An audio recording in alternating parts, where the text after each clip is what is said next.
আসসালামু আলাইকুম, welcome to Salma's kitchen. আজকে আমি মাংস রান্নার ভিন্ন একটা পদ্ধতি আপনাদের সাথে শেয়ার করব। এই পদ্ধতিতে গরু, খাসি, মুরগি যেটাই রান্না করি না কেন খেতে খুবই মজা হয়। পোলাও, খিচুড়ি, রুটি, পরোটা, নান বা পুরির সাথেও বা লুচির সাথেও এই মাংসটা খেতে খুবই দারুণ। তো এই মাংসটা রান্না করতে আমি আজকে খাসির মাংস নিয়েছি। তো খাসির মাংস এখানে আছে 2 কেজি পরিমাণ, ভালো করে পরিষ্কার করে ধুয়ে নিয়েছি। কাচ্চির যে পিস আছে সেই পিসটাই আমি নিয়েছি, আর টুকরো করি নেই, এরকমই আছে। খাসির মাংসের মধ্যে যে বাড়তি যে চর্বি ছিল সেগুলো একদম পরিষ্কার করে নেওয়ার চেষ্টা করেছি।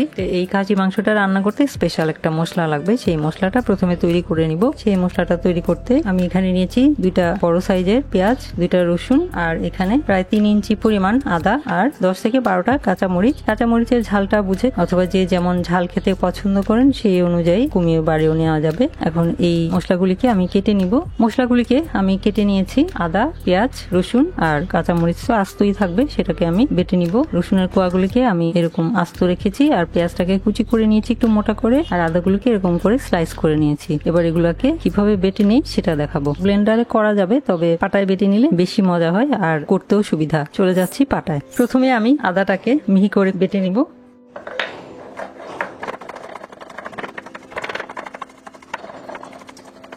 আদাটাকে মিহি করে বেটে নিলাম। এবারে রসুনগুলোকে একটু ছেঁচে নিব। রসুনগুলোকে জাস্ট এরকম করে ছেঁচে নিব, বাটবো না।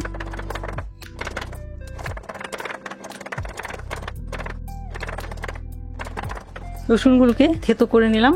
এবার কাঁচামরিচগুলোকে থেতো করে নিব। কাঁচামরিচগুলোকেও আমি থেতো করে নিলাম। এবারে পেঁয়াজগুলোকেও থেতো করে নিব। এই কাজটা হামানদিস্তায় করা যাবে। পেঁয়াজটাকেও থেতো করে নিলাম। এবার মশলাটাকে তুলে নিব। মশলাটা তুলে নিলাম। এবারে চলে যাব রান্নায়। রান্নায় চলে এলাম। কড়াইতে দিয়ে দিব 1 কাপ পরিমাণ রান্নার তেল। তেলটা গরম করে নিব। তেল গরম হয়ে গেলে দিয়ে দিব 1 কাপ পরিমাণ পেঁয়াজ কুচি। পেঁয়াজ কুচিটাকে লাল করে ভেজে নিব। পেঁয়াজ কুচি যখন এরকম লাল হয়ে যাবে তখন তুলে নিব তেল থেকে ছেঁকে। বেরেস্তা তুলে নিলাম। এ পর্যায়ে দিয়ে দিব 3টি মাঝারি সাইজের তেজপাতা 2 টুকরা করে ছিঁড়ে, 3 টুকরা দারচিনি, 10টি লবঙ্গ, একটা বড় এলাচি এবং 10টা ছোট এলাচি। অপেক্ষা করব ফোড়ন আসা পর্যন্ত। 20 সেকেন্ডের মতো অপেক্ষা করলেই ফোড়ন এসে যাবে। 20 সেকেন্ড পর গরম মশলার ফোড়নের সুন্দর ঘ্রাণ ছড়াতে থাকবে। সে পর্যায়ে দিয়ে দিব ওই যে তৈরি করে রেখেছিলাম মশলাটা, সেটা আদা, রসুন, পেঁয়াজ, কাঁচামরিচ, সেটা দিয়ে এবার ভাজতে থাকবো 3 থেকে 4 মিনিট ধরে মাঝারি আঁচে। ফিরে এলাম 4 মিনিট পর। মশলাটাকে আমি 4 মিনিট ধরে মাঝারি আঁচে ভালো করে কষিয়ে নিলাম। এই পর্যায়ে যোগ করব 1 টেবিল চামচ পরিমাণ ধনিয়ার গুঁড়া, 1 টেবিল চামচ পরিমাণ জিরার গুঁড়া, আধা চা চামচ পরিমাণ গরম মশলার গুঁড়া, আধা চা চামচ পরিমাণ লাল মরিচের গুঁড়া, একটা জায়ফলের 4 ভাগের 1 অংশ, স্বাদ মতো লবণ। নেড়েচেড়ে মিলিয়ে নিব। দিয়ে দিব 1/4 কাপ পরিমাণ পানি। পানিটা দিয়ে 2 মিনিটের মতো একটু কষিয়ে নিব। মশলাগুলোকে কষিয়ে নিলাম। এ পর্যায়ে যোগ করব ধুয়ে পরিষ্কার করে রাখা খাসির মাংস। আমি খাসির মাংস দিয়ে রান্না করছি, আপনারা গরু অথবা মুরগি দিয়েও একই পদ্ধতিতে রান্না করতে পারবেন। নেড়েচেড়ে মিলিয়ে নিব।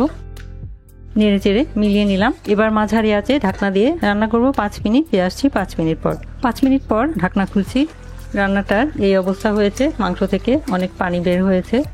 এই পর্যায়ে দিয়ে দিব ভেজে রাখা বেরেস্তা। কিছুটা রেখে দিব ডেকোরেশনের জন্য, 1 টেবিল চামচের মতো রেখে দিয়ে বাকিটা দিয়ে দিলাম। বেরেস্তাটা দিলে পরে এই রান্নার চেহারাটাও সুন্দর হয়ে যায়, আর রান্নার মধ্যে একটা সুন্দর শাহী একটা ঘ্রাণ চলে আসে।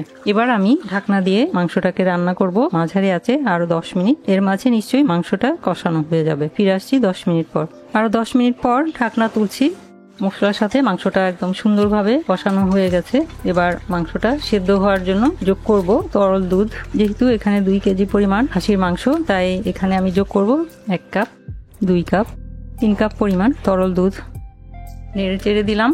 এবার ঢাকনা দিয়ে রান্না করব আরো 10 মিনিট। এর মাঝে মাঝে অবশ্যই ঢাকনা তুলে নেড়ে দিতে হবে, তা না হলে নিচে লেগে যাবে, যেহেতু দুধ দিয়েছি। তো ফিরে আসছি আরো 10 মিনিট পর।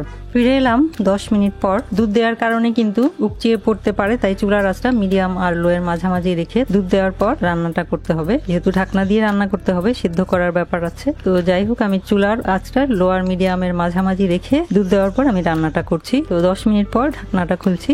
এ পর্যায়ে চেক করে দেখব যে মাংসটা কতটা সেদ্ধ হয়েছে। একটুখানি খাওয়ার পানি নিয়ে তার মধ্যে 1 পিস মাংস নিব। মাংসটা হাফ ডান, আরো সেদ্ধ হবে, মানে আরো 10 থেকে 15 মিনিট রান্না করতে হবে। মাংসটা আমি আবার দিয়ে দিলাম। এই পর্যায়ে যোগ করব 1 টেবিল চামচ পরিমাণ লেবুর রস। লেবুর রসটা দিলে স্বাদের একটা ব্যালেন্স আসবে। এখন আমি নেড়ে চেড়ে দিয়ে আবারও ঢাকনা দিয়ে রান্না করব লো আঁচে আরো 15 মিনিট। ফিরে আসছি আরো 15 মিনিট পর। আরো 15 মিনিট পর ঢাকনা খুলছি। এরই মাঝে আমি চেক করে দেখেছি মাংসটা সেদ্ধ হয়ে গেছে। এ পর্যায়ে যোগ করব 1 চা চামচ পরিমাণ চিনি, আধা চা চামচ পরিমাণ গরম মশলার গুঁড়া, 6টি আস্ত কাঁচামরিচ, কিছুটা বেরেস্তা। নেড়ে চেড়ে নিব। এবার ঢাকনা দিয়ে রান্না করব আর 5 মিনিট। ফিরে আসছি আর 5 মিনিট পর। ফিরে এলাম 5 মিনিট পর। ঢাকনা খুলছি।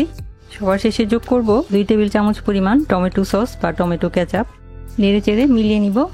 মিলিয়ে নিলাম। রান্নাটা আমার হয়ে গেছে। এবার চুলাটা বন্ধ করে দিয়ে পরিবেশন করে নিব। তৈরি হয়ে গেল একদমই ভিন্ন রকম ভাবে রান্না করা মাংসের রেসিপি। এই পদ্ধতিতে যে কোনো মাংস, গরু, খাসি, মুরগি রান্না করলেই কিন্তু খেতে অসাধারণ লাগে। যে কেউ এটা খেয়ে ফিদা হয়ে যাবে, এত মজা হয়। তো আশা করছি মাংসের এই রেসিপিটা আপনারাও ট্রাই করে দেখবেন। আশা করছি আপনাদের কাছেও ভালো লাগবে। ভিডিওটি দেখার জন্য এবং এতক্ষণ সাথে থাকার জন্য অসংখ্য ধন্যবাদ। সবাই খুব ভালো থাকবেন। আমার আর আমার পরিবারের জন্য দোয়া করবেন। আল্লাহ হাফেজ।